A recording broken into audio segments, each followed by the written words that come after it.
Hello and welcome to How Not to Die. I'll be showing you all the best practices to do as a GT3 car in the upcoming iRacing Daytona 24, which will give you the best chance of survival for your team. I've also got a GTP version of this video, so if you're driving one of those, click the link in the top right of the video right now.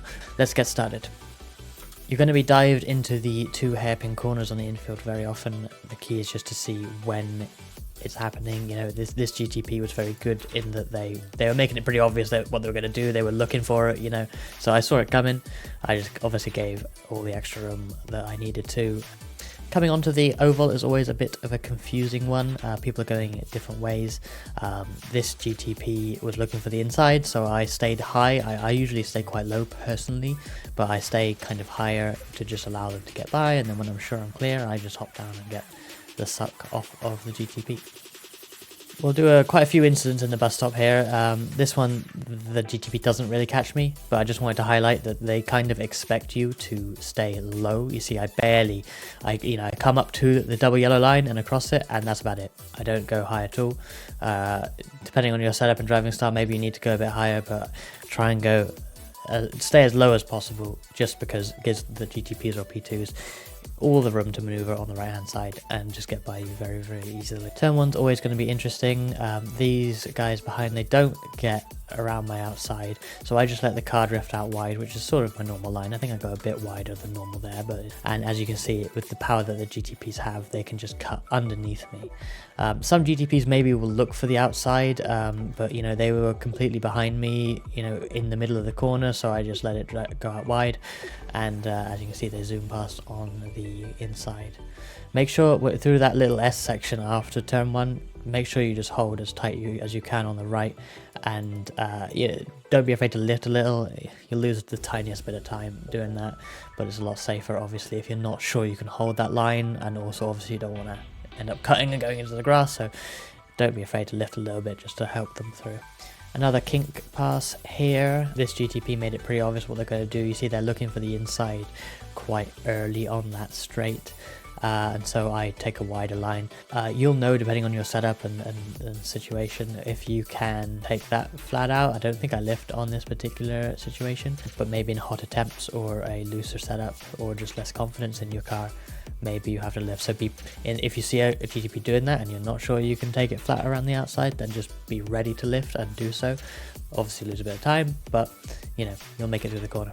This was a bit of a scary moment. The GTP that goes on the apron here, obviously you shouldn't really do that. It is technically legal, but it's just high risk, and you know, I'm just holding my line on the inside, but you know, it's something to be wary of if it happens. You see, when it does happen, I do move up the track a little bit, not enough to get into the car on my outside, because unfortunately we end up 3 wide, but I do come up the track a little bit because I see this and I'm like, oh my goodness.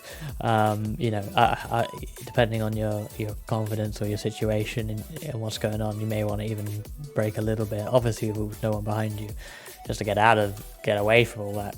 Another bus stop situation here. This time they catch me right before, and they actually have to get on the brakes, which puts us then 3 wide because the guy behind timed it a lot better.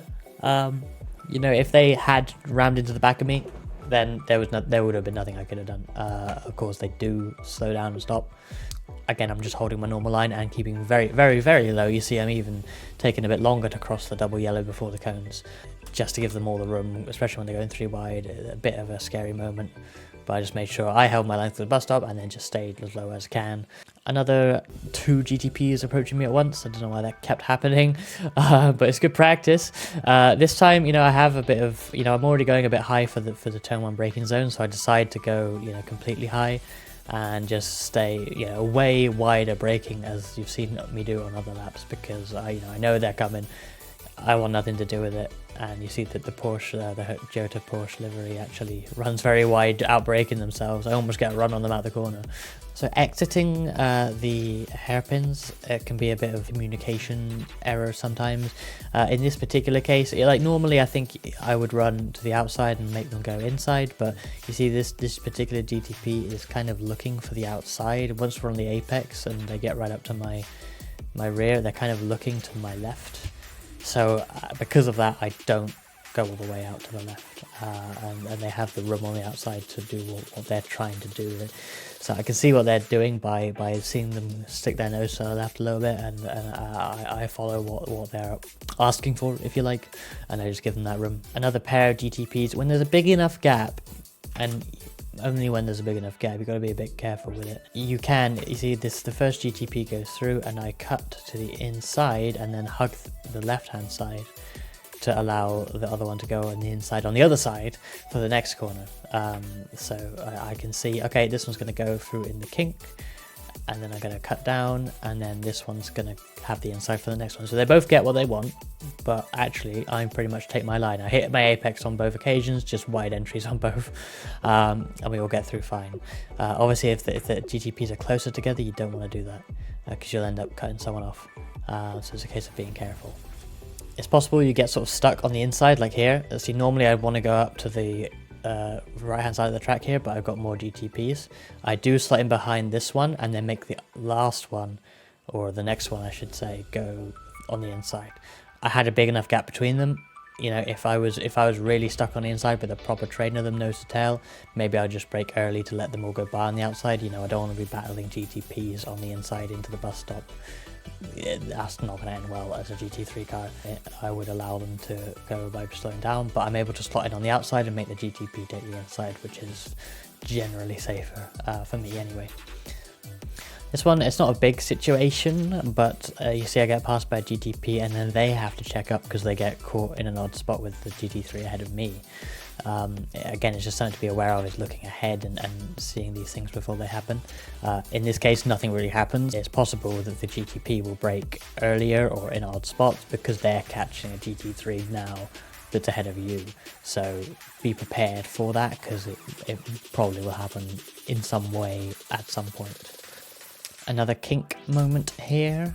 At this time I got a GTP behind me, so I take a particularly tight line. I don't have to lift, but you see I really hug the left hand side of the track after the apex of the kink, because I see that GTP and I know they're going to want me inside. I then get sort of stuck on the outside, even when maybe they shouldn't. GTPs are going to follow the GTP ahead of them through, so you know, don't always try and cut back across them. If there's a big gap in between, then maybe, but be aware of that. Don't try and cut them off, because they're probably going for it. I'd probably lose a lot of time here because I have 3 come through in the end. Time loss, but you know, it's nothing over the span of the race. And here's an example of going onto the oval where the GTP, I take a rather tight line because I personally do, but as a result the GTP is looking high, so I make sure that this time I don't go high at all, and they go around on the outside. Another example of GTPs following each other through, I make sure not to try and apex there. I've got that other GTP in the mirror, which is important because, yep, he's definitely going to follow the first one through. So I take a wider line. Again, losing time, but it's got to be that way. And last one, this is, I mentioned avoiding absolute dives. Apologies for the driver info on the mirror. I didn't mean to keep that there. I get absolutely dived. And that's ridiculous. Like, don't get me wrong, that move isn't on by the GTP, quite frankly. I understand the urgency to get through sometimes, for sure, but also this is from nowhere, absolutely nowhere, and I'm lucky that I could avoid that. If I was a bit further ahead, if I was a bit further up the road, it'd be too late. I would have been committed, but I do see it. And I can turn out of the corner and I can brake. I lost so much time. I survived though. And you know, if you look at the mirror, this is why relatives are important, looking at your relatives, because if you look at the mirror at the start of the clip, you can't really see the GTP. You can see them on the relative, car number 1, but they are not actually visible until I'm in sort of braking. And if you're not paying attention, you know, once you're braking, of course, you're focusing on your corner, understandably. You're not looking in the mirror anymore for this potential dive bomb, which is why from the GTP's perspective, you shouldn't do it, because you're going to get turned in on. But luckily for them, I see it coming. But, you know, it's a hard one to avoid that when it really is from that far back and that ridiculous. You know, there's a limited amount of advice that there is, but if you're looking at your relatives and know that there's someone there, then maybe you'll see it, but that's a tough one.